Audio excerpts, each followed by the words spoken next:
انا مش طبعا مش خبير في موضوع اللايف وما عنديش خبره بيه كافيه. ما اعرفش اذا كنت طالع هوا ولا مش هوا.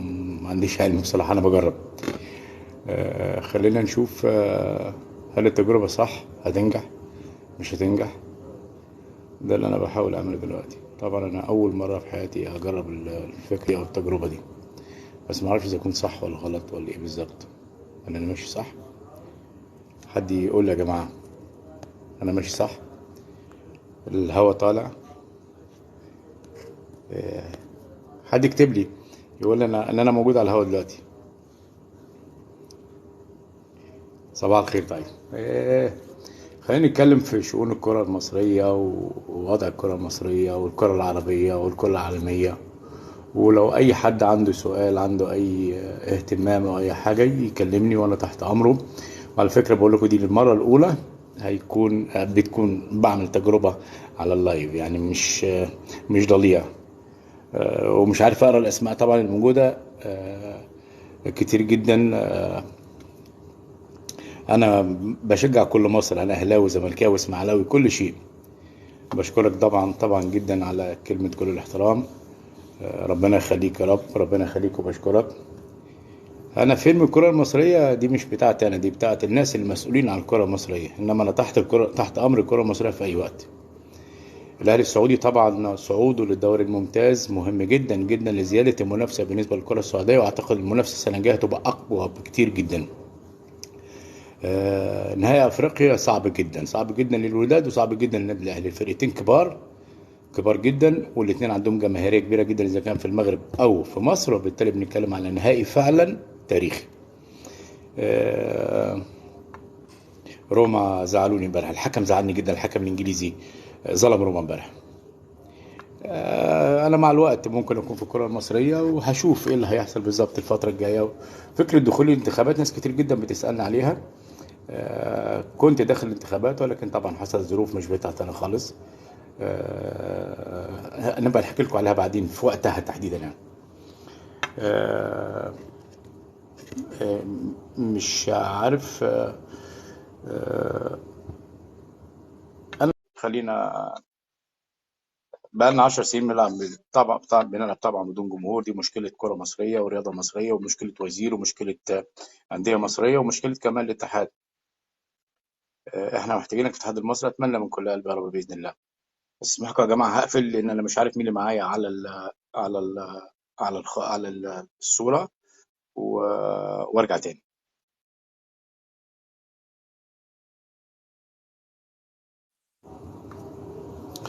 رجعت تاني. عشان جديد على الموضوع بتاع اللايف، في حد دخل عليا وعمل الصورة على النصين، مش عارف، ما اعرفش مين بالظبط. طبعا صباح الفل. ممكن مداخلة معاك، مش عارف مين معايا عشان يبقى مداخلة. ازمات الزمالك، قلنا ازمات الزمالك متراكمه، وازمات الزمالك ممكن تكون اداريه في السابق، ممكن تكون في الوقت الحالي مشاكل لاعبين، مشاكل تغييرات اجهزه فنيه، مشاكل الزمالك، الحجوزات اللي موجوده على الامور الماديه بالنسبه لنادي الزمالك. كل ده ياثر على نادي الزمالك وعلى اي نادي في العالم كمان. حل ازمات نادي الزمالك لازم ولاد الزمالك نفسهم يخلصوا لنادي الزمالك. يعني مش عشان مرتضى منصور موجود في التوقيت الحالي كرئيس نادي يبقى في ناس كتير بتكره مرتضى منصور. لا، انت بتحب نادي الزمالك خليك مع نادي الزمالك، ومرتضى منصور خليه يعني زي ما هو رئيس. وبعد كده لو انت عندك قدره للدخول الانتخابات خش الانتخابات، ولكن في النهايه اهم حاجه مصلحه نادي الزمالك، هو ده اللي المفروض يحصل. ما فيش عداله في الكره المصريه خالص. ومورينيو امبارح اتظلم صراحه، اتظلم.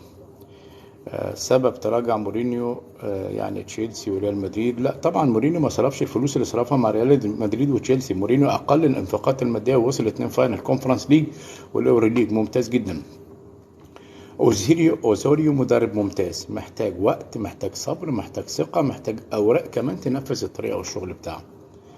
آه، في مشاكل في الاهلي والاتحاد. طبعا في مشاكل كتيره جدا في الكره المصريه. الكره المصريه هتبقى كره مصريه لما يكون في حد مسؤول عن الكره المصريه، مثلا الرابطه تكون رابطه محترفه فعلا، مش رابطه شكلي او صوري. وبعد كده هعمل لكم حلقه عن الروابط اللي موجوده على مستوى العالم وكيفيه ادارتها وكيفيه التعامل معها.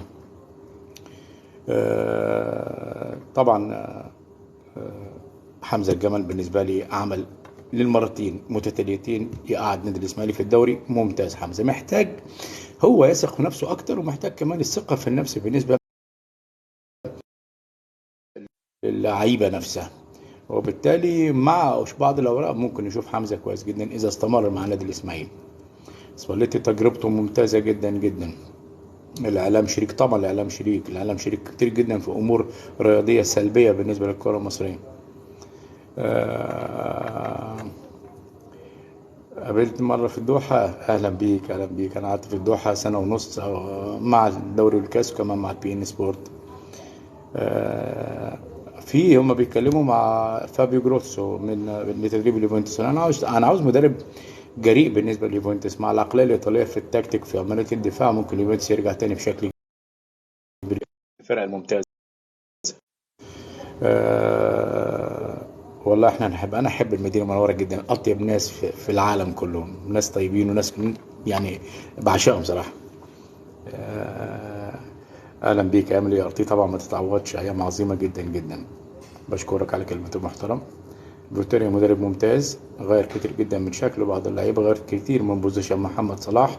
مع الوقت هنشوف منتخب جيد، ولكن مشكله اوزوري عفوا فيتوريا ان ما عندوش كواليتي اللعيبه افرزوا الدوري المصري يعمل منتخب قوي زي منتخب 2006 2008 2010 اللي كان مع كابتن حسن شحاته. موجود والله، موجود في ابو ظبي الرياضيه. الاعلام المصري علامه استفهام كبيره جدا جدا، لانه اعلام وجهه نظري يعني اعلام ما فيهوش عدل كبير جدا للانديه. الكره المصريه تحتاج الى كبير جدا. الكره المصريه محتاجه شغل سنين وسنين عشان ترجع تاني الكره المصريه. يا جماعه احنا اقدم اتحاد موجود على القاره الافريقيه، ومع ذلك ما عندناش اتحاد بنفس القوه اللي كانت موجوده قبل كده، ولا نفس الامكانيات اللي متوفره للدوله بحجم مصر. اتمنى، مش بتاعتي ان انا اكون في اتحاد الكره المصري، دي مش بتاعتي، دي بتاعت ناس مسؤولين في الكره المصريه. وجودك ضروري للإصلاح. أتمنى من كل قلبي، أتمنى كنت على حسن الظن، وأتمنى كمان أن يكون المرحلة الجاية فيها إصلاح لكرة القدم المصرية. أنا بدعم الإسماعيلي، ومحدش يعرف أنا بدعم الإسماعيلي إزاي، ومش لازم أطلع أتكلم أنا بدعم الإسماعيلي إزاي، إن الإسماعيلي جوه قلبي وفي دمي. نورك. إيه الفرق بين الدوري المصري والدوري السعودي؟ الدوري المصري والدوري السعودي، استنوا يا جماعة شوية. الدوري المصري دوري قديم عريق، دوري عنده شعبية كبيرة جدا في الوطن العربي وفي القارة الأفريقية، ولكن بدأ البساط يتسحب من تحت رجليه بالنسبة لهالة الكرة السعودية وقيمة الكرة السعودية. الكرة السعودية بعد العمل ب7 لعيبة أجانب أعتقد إن الليفل عالي جدا جدا، الطموحات عليت، المنافسة بقت أكبر وأعمق. عودة الأهلي كمان للدوري الممتاز أو الدوري روشن ممكن تكون مهمة جدا جدا. الدوري السعودي على المستوى الإخراجي والتصوير والنقل والليفل كواليتي اللعيبة والمنافسة ل5 أندية أو 4 أندية في دوري واحد، لا طبعا احنا ما عندناش الكلام ده خالص. احنا عندنا الدوري ينطبق على الأهلي والزمالك فقط لا غير. محتاج إصلاح كتير جدا، محتاج بنية تحتية. البنية التحتية بقت موجودة في السعودية أكتر ما هي موجودة في مصر في الوقت الحالي، بكل صراحة بكل أمانة. وبالتالي بنتكلم على دوري بعيد أو أصبح فيه جاب كبير جدا. عشان نرجع لمستوى ليفل الكرة المصرية لا، محتاج شغل، وشغل لسنوات طويلة جدا. ربنا يخليك، ربنا يخليك. امتى ارجع لقيادة الكرة المصرية؟ لا يعني بقول مرة تانية مش بتاعتي، يعني بتاعت المسؤولين في الكورة. عشان الناس اللي في الاتحاد، والله في ناس في الاتحاد افاضل، في ناس في الاتحاد كويسين جدا، ولكن ما اعرفش القرار عند مين، ما اعرفش شغالين ولا مش شغالين، ما اعرفش بيعملوا ايه بالظبط. هو ده اللي المفروض يكون على الترابيزه. لازم الناس دي تشتغل للكره المصريه، ما يخافوش من حد، يشتغلوا فقط لا غير. ممكن التشكيل في النهائي وجهة نظرك؟ التشكيل محمد الشناوي، محمد هاني، ياسر ابراهيم لانه سريع، وكمان محمد عبد المنعم، علي معلول. 3 في نص الملعب، لو حمدي فتحي جاهز مع مروان عطية على الدايرة وديانج. 3 اماميين، بيرسيتاو، كهربا، وحسين الشحات على الشمال. رايك في مسؤول؟ لا طبعا واضح ان في امور كتير جدا. احنا الكوره يا جماعه عندنا او الرياضه بتدار بالصدفه. المفروض يكون في خريطه لاداره كره القدم المصريه، او خطه نقول عليها خطه مصغره، بعد كده نتكلم على خطه كبيره عريضه بالنسبه للكره المصريه تتناسب مع الدوله المصريه وحجم الكره المصريه والدوله في الرياضه عامه. شكرا يا كابتن. انا اللي بشكرك. انت فين من الاسماعيلي؟ انا موجود مع الاسماعيلي في اي وقت، انا موجود وتحت امر الاسماعيلي في اي وقت. مين اللي هيكسب، الاهلي والوداد؟ لا طبعا مباراة او مباراتين. المباراة الأولى مهمة جدا للأهلي، لازم يكسب بها فرق أهداف كتير جدا. والمباراة الثانية إذا مباراة الأهلي في مصر ما انتهتش بالشكل الإيجابي للأهلي، الوداد خطر جدا مع جماهير كبيرة وعظيمة في كازابلانكا. وبالتالي كل الاحتمالات واردة، كل الاحتمالات موجودة مع اتنين مدربين أضافوا كتير جدا، واحد للأهلي مارسيل كولر، وكمان مدرب الوداد. ايه رأيك في المحللين المصريين اللي بيحللوا؟ والله ما انا عارف، مش استنى يا جماعة عشان اشوف الأسئلة صح. اتكلمنا عن إدارة الزمالك. إدارة الزمالك إدارة محتاجة دعم، محتاجة إن هي تتفك كل الأمور المادية اللي موجودة عليهم والحجوزات دي. هنشوف فريق تاني. الزمالك بالإدارة دي كسب 2 دوري يا جماعة، كسب كاس، يعني ما أعتقدش إنه ناقصهم بس فكرة اللي هي الاهتمام بأولاد الزمالك من الخارج، يعني يحبوا الإدارة أكتر يعني. الوداد السنة دي أقل فنيا، الوداد أقل فنيا هجوميا، ولكن دفاعيا الوداد قوي جدا جدا. هي المشكلة الحقيقية اللي عند الوداد هو الشكل الهجومي، إنما دفاعيا فريق ممتاز ممتاز بحارس مرمى جيد باثنين قلبين دفاع، زولا فرحاني، وعلى الطرف مع مولود، وكمان يحيى عطية الله مع يحيى جبران لاعب كأس العالم مع المنتخب المغربي. لا، فرقة في وسط الملعب وخط دفاع أقوياء جدا. ما رشحش نفسي لإدارة نادي الإسماعيلي، لأن الإسماعيلي متسيطر عليه من مجموعة أشخاص عندهم الأصوات، عاوزين خالد بيومه هينزلوه، مش عاوزين خالد بيومه مش هينزلوه. يعني رد عليك في إدارة الإسماعيلي. اتمنى الاسماعيلي يا رب يرجع زي زمان. طبعا بس محتاج ماده، محتاج قطاع ناشئين كبير جدا زي زمان، محتاج اهتمام اكتر من الناس اللي موجودين في اسماعيليه واولاد الاسماعيلي علشان يرجعوا الاسماعيلي زمان. محتاج كشافين ترجع تختار لعيبه كبار. انا احترم الجزائر واحب الجزائر جدا جدا جدا. استاذي لا تتفق ان الاهلي يحتاج لاس؟ طبعا من زمان من زمان. كهربا بيلعب في غير مكانه، وتحسب لكولر انه خلى كهربا يلعب في المكان ده واستفاد منه بنسبه 100%. وبالتالي الاهلي يحتاج راس حربه تتناسب مع حسين الشحات وبيرسيتاو. حتى كهربا لما يلعب على الاطراف. من افضل مدرب لليوفي انا شايف في مدربين، في ديزابي، في طبعا فابي جروسو بيتكلموا معاه في الوقت الحالي، في تياجو موتا مدرب ممتاز جدا جدا، ولكن سباليتي اذا قدر مع جونتي اللي هو المدير التنفيذي لنابولي، لو راحوا الاثنين هيقلبوا ليفانس كتير جدا. واحد عنده شخصيه قويه سباليتي، وجونتي المدير التنفيذي قادر وممتاز. بتتكلم الانتر طبعا فرقه عظيمه. الانتر عمل نهايه سيزون ممتازه جدا، فوز بالكاس، كاس السوبر قبل كده على الميلان، هيلعب دوري الابطال مع السيتي. وخد بالك في ناس كتير جدا مفكرين الماتش سهل، لا طبعا مش سهل، الماتش هيبقى صعب جدا جدا على مانشستر سيتي. مدرب اليوفي زيدان يا ريت يعمل نقله في الكره الايطاليه، يعمل نقله كمان في عمليه المشاهده الكبيره جدا زي جوزيه مورينيو وزي بعض المدربين. حتى فوز نابولي السنه دي عمل نقله، وبالتالي زيدان لا طبعا مكسب كبير جدا. اقول لاحمد انا بحبه جدا انا كمان. انا قريب جدا من الكره السعوديه وبحب اتفرج على المباريات السعوديه، ومتابع جيد جدا للكره السعوديه، وعاشق للكره السعوديه لما فيها من قوه واثاره. عجبني التصريح بتاع كريستيانو رونالدو ان لو اهتموا او تم التعاقد مع بعض الاسماء الكبيره، اعتقد الدوري السعودي هيبقى ليفل عالي عالي جدا جدا، مش هيحصلوا حد في اسيا ولا في الوطن العربي، محتاجين وقت كبير. من ايه حكم قربك حكم من الدوري السعودي من ترشح للتدريب الهلال؟ مش عارف. مدرب بنفيكا مدرب ممتاز، وانا وجهة نظري مشيانه من الهلال ما كانش بالشكل الجيد. مدرب رائع عنده شخصيه قويه جدا، تبقى منافسه كبيره جدا بينه وبين نونو سانتو مدرب او البطل للاتحاد. عاوز من خلالكم انا اهني نادي الاتحاد، العميد نمور اسيا، واهني كل جمهور نادي الاتحاد. هو ليه يا كابتن كل ما الزمالك يقف على رجله يقع؟ والله بص، انا الزمالك حيرنا وحير الناس كلها. هل هي مشاكل رئاسه النادي؟ هل هي مشاكل فنيه؟ هل هي مشاكل اختيارات؟ هل هي مشاكل ولاد النادي اللي بره او اللي جوه؟ انا حيرني نادي الزمالك، مفيش اساس سليم، يعني ما بيستمروش. النادي الاهلي بيقعد بالسبع 8 سنين يكسب بطولات، نادي الزمالك يكسب بطوله او اتنين وبعد كده يحصل مشاكل كتيره جدا.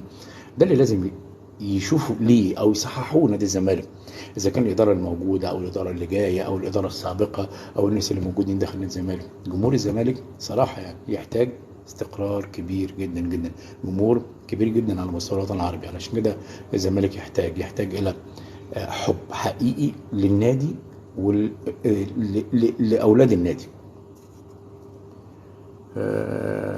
امتى حسام هيمسك المنتخب؟ اتمنى. حسام حسن مدرب كبير ومدرب ممتاز، يمسك المنتخب. دي مش بتاعتي، بتاعت الاتحاد الموجود، وكان عنده فرصه ان يمسك المنتخب، ولكن تم التفاوض مع روي فيكتوريا، وروي مدرب كويس. مشكور يا كابتن. من توقعك لدوري ابطال اوروبا؟ لا، دوري ابطال اوروبا هقول زي الناس 50-50. في نسبة افضل شوية 55-60% للسيتي، نظرا لمكانة السيتي في شكل الهجوم وعملية الضغط والتدوير الكورة واللعب بشكل بريسنج عالي لجوارديولا والضغط الكبير جدا طوال المباراة. ولكن على فكرة الانتر بيحب الطريقة بتاعت السيتي في الهجمات المرتدة، يبقى خطر وصعب. هديها 60% للسيتي و40% للانتر، وان كانت مباراة مش سهلة، لان الانتر في التوقيت الحالي بروزوفيتش، لوكاكو، لوتارو بيمروا بمرحلة عظيمة، وبالتالي دي بعض الأمور اللي ممكن يشتغل على الإنتر على قلبين الدفاع وعلى ثلاثي وسط الملعب بالنسبة للسيتي. ربنا يخليك، بشكرك جدا على كلامك. توقعاتك إن أفريقيا من يقبل أقل أهداف هو اللي هيفوز. ممكن المباراة تنتهي على فكرة تاني بركلات ترجيح عادي جدا، وارد في الكورة. الفريقين أقوياء جدا، ولكن الأهلي هجوميا أحلى من الوداد. الأهلي كوسط ملعب بقى انظم، يعني اكتر قوه من الوداد، ولكن دفاعيا الوداد قوي جدا جدا. عشان كده هنشوف مباراه او مباراتين حسابات خاصه. من هياخد دوري الابطال، الاهلي ولا الوداد؟ لسه بنتكلم فيها. يا رب. لا، انا اتمنى زيدان طبعا يعني الريال يعني، بس اتمنى زيدان يروح اليوفنتوس الصراحه، عشان انا بعمل الدوري الايطالي، فاتمنى ان زيدان يجي الدوري الايطالي. هيعمل نقله كبيره جدا في عمليه المتابعه اللي موجوده على مستوى العالم، لان زيدان حقق نتائج كبيره جدا كلاعب كوره كمدير فني مع الريال. قلت بالنسبه للدوري السعودي اتكلموا على زيدان. بالنسبه للهلال اتمنى الدوري السعودي بقى لنا نتوقع فيه كل شيء. ميسي، كريم بنزيما، انخيل دي ماريا، اسماء كتيره جدا، حتى بالنسبه لزين الدين زيدان كمدرب للهلال. يا رب. هنشوف برضو اسم كبير داخل الكره السعوديه. رديت على موضوع الزمالك اللي ما فكرتش في التدريب، لان انا احب التخصص، احب دايما ان اكون خلاص الناس عرفتني كمحلل، والتحليل بالنسبه لي مهم، او بالتالي يعني اشتغلت عليه وبدات ادرس فيه وطورت من نفسي فيه، وما اهتمتش فقط بس على موضوع التحليل، لكن بمذاكره، بباك جراوند، بمتابعه يوميه لامور كتير جدا. انا ممكن اتابع 7-8 مباريات في اليوم، وبالتالي انا التخصص بالنسبه لي هو مهم جدا جدا. ما بحبش اللي يعمل حاجتين مع بعض. سؤال بس معلش، هو احنا عندنا ايه، مدربين ولا ده؟ احنا لو عندنا مدربين قليلين، وعندنا كواليتي لعيبه اقل من السابق، علشان كده الكره المصريه بتعاني بشكل كبير، وده عيب اداره على فكره. توقعت النهاية، توقعت الاهلي ولا الوداد يا كابتن؟ توقعت. اوكي يا كابتن خالد، حضرتك دلوقتي في مصر فين الموهبه؟ ما فيش مواهب عندنا الكره المصريه. الموهبه الوحيده اللي كانت موجوده او قاربت على الانتهاء يا محمد صلاح، وموهبه بالصدفه. محمد صلاح هو اللي عمل لنفسه، هو اللي صنع نفسه، انما ما فيش حد اشتغل على محمد صلاح من الصغر عشان يقول ان محمد صلاح ده ممكن يكون احسن لاعب في العالم. محمد صلاح عنده ميزه انه استمر، والاستمرارية مع رونالدو وميسي ما كانتش سهلة. عشان كده بنتكلم على لعيب فعلا بالصدفة، لكن ظاهرة كبيرة جدا. أتمنى يكون عندنا ألف صلاح زي ما قال الوزير قبل كده، ولكن فين الألف صلاح؟ لازم عشان نطلع ألف صلاح لازم نشتغل من سنة فاتت أو من سنتين فاتت، علشان نقدر نتابع الدنيا ماشية ازاي. ليه بس محمد، ليه مش بتعتمد على مزدوج الجنسية زي المغرب؟ والله الفترة اللي فاتت دي بيحاولوا يتكلموا مع لعيبة مصريين كتير جدا موجودين مواليد أوروبا. أتمنى يكون في لاعب أو 2 أو 3 أو 4، أنا عندي لستة بالأسماء، منهم مقيمين ومنهم كمان مواليد في أوروبا. هنشوف يعني زي ستيفان شعراوي مواليد أوروبا، إنما طبعا محتاجة ناس معينة متخصصين يتابعوا كل اللعيبة المصريين أو الجاليات المصرية اللي موجودة في كل أنحاء أوروبا، عشان نطلع منهم 50-60 لعيب. هنلاقي على فكرة، هنلاقي. تذاكر الولاد، إذا كان عندك تذاكر ابعتها لي، الله يخليك، أنا محتاج تذاكر بعد إذنك يعني. يا كابتن، طول ما في استثمار في كرة القدم في مصر عندنا هنطلع لعيبة. لو في استثمار، مصر مهيئة لكل شيء، مصر مهيئة لكرة القدم والرياضة في كل شيء، ولكن عشان نعيش على حالة الصدفة اللي عايش عليها مسؤولي كرة القدم من 10 12 سنة أو من 15 سنة، يعني محتاج تخطيط، والتخطيط محتاج شخص قوي ياخد قرار واثنين وثلاثة وأربعة. نتمنى أن يكون موجود الفترة الجاية بعد إذنكم، وبعدين هرجع لكم تاني. شكرا.